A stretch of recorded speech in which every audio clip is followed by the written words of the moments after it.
నమస్తే, శ్రీమాత్రే నమః, శ్రీకృష్ణాయ నమః. హిట్ టీవీ ఆహా భక్తి ప్రేక్షకులకు స్వాగతం, సుస్వాగతం. డిసెంబర్ 25, 2025 నాటి పంచాంగం ప్రకారము గ్రహస్థితులు ఎలా ఉన్నాయి, ఆ గ్రహాలు ఇచ్చే ప్రభావము మేషాది ద్వాదశ రాశుల వారి మీద ఎలా ఉండబోతోంది అనే అంశంలో ముందుగా గ్రహస్థితులు చూసినట్టయితే కనుక సూర్యుడు ధనస్సులోను, చంద్రుడు వృషభంలోను, కుజుడు కర్కాటకంలోను, బుధుడు వక్రగతిలో ధనస్సు మీద, గురుడు వృషభంలోను, శుక్రుడు వృశ్చికంలోను, శని భగవానుడు కుంభంలోను, రాహు మేషంలోను, కేతు తులాలోను సంచారం చేస్తున్నారు.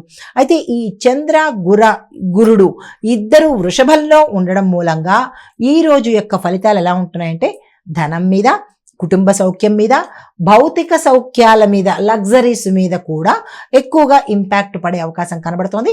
అది ఈ 12 రాశుల వారికి ఎలా ఉండబోతోంది అనే అంశంలో తదుపరి రాశి మకర రాశి. ఈ రాశి వారికి ప్రయాణ సూచనలు కనిపిస్తున్నాయి. స్థిరచరాస్తుల విషయంలో శుభ నిర్ణయం తీసుకోవడంతో పాటు మీకు కలిసి వచ్చే దిశగా గోచరిస్తున్నది. ధన మార్గాలు, ఆకస్మికంగా ధనం పెరగడము, ఉన్న స్థాయి నుంచి వేరే స్థాయికి ప్రమోషన్స్ రావడము, దీంతో పాటు ఉద్యోగంలో అభివృద్ధి గోచరించడంతో పాటు ఆగిపోయిన ఏరియాస్ కానీ, ఆగిపోయిన పనులు కానీ ముందుకు వెళ్లే అవకాశాలు ఎక్కువ శాతం కనబడుతున్నాయి. అయితే సూచనలు ఏంటంటే కనుక వృద్ధుల మాట వినే ప్రయత్నం చేయండి. మీ ఇంట్లో ఎవరైనా పెద్దవారు ఉంటే వారి మాటను వినే ప్రయత్నం చేసుకోండి. పరిహారంగా శని భగవానుడికి నీలిరంగు వస్త్రాన్ని దానంగా ఇచ్చుకునే ప్రయత్నం చేయండి.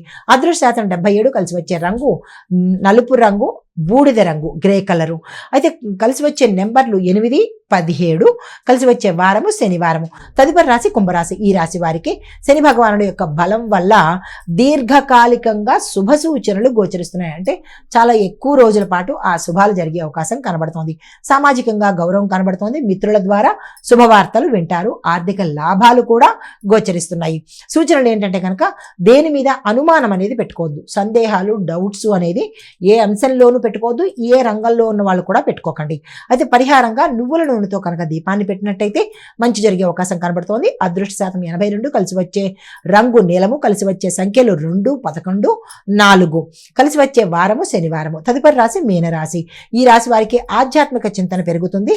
ఒకంత పని మీద బద్ధకం కానీ, వెళ్ళలేని స్థితి కానీ గోచరిస్తోంది. కుటుంబ సహకారం లభిస్తుంది. ఆదాయము కొద్దిగా తగ్గేందుకు అవకాశాలు గోచరిస్తున్నాయి. సూచనలు ఏంటంటే కనుక అనవసరంగా ఏది బ్రెయిన్కి తీసుకోకండి. అనవసరమైన బాధలేవి మనసుకు తీసుకోకండి. అయితే పరిహారంగా విష్ణు సహస్రనామ పారాయణ వినడం కానీ, చదవడం కానీ చేసినట్టయితే కనుక మంచి జరిగే అవకాశం ఉంది. అదృష్ట శాతం 79, కలిసి వచ్చే రంగు ఎల్లో అనగా పసుపు రంగు, కలిసి వచ్చే నెంబర్లు 7, 12, కలిసి వచ్చే వారము గురువారము. ఇవి మేషాది ద్వాదశ రాశుల వరకు చెప్పదగినటువంటి గోచార రీత్యా సూచనలు, పరిహారాలు. నమస్తే.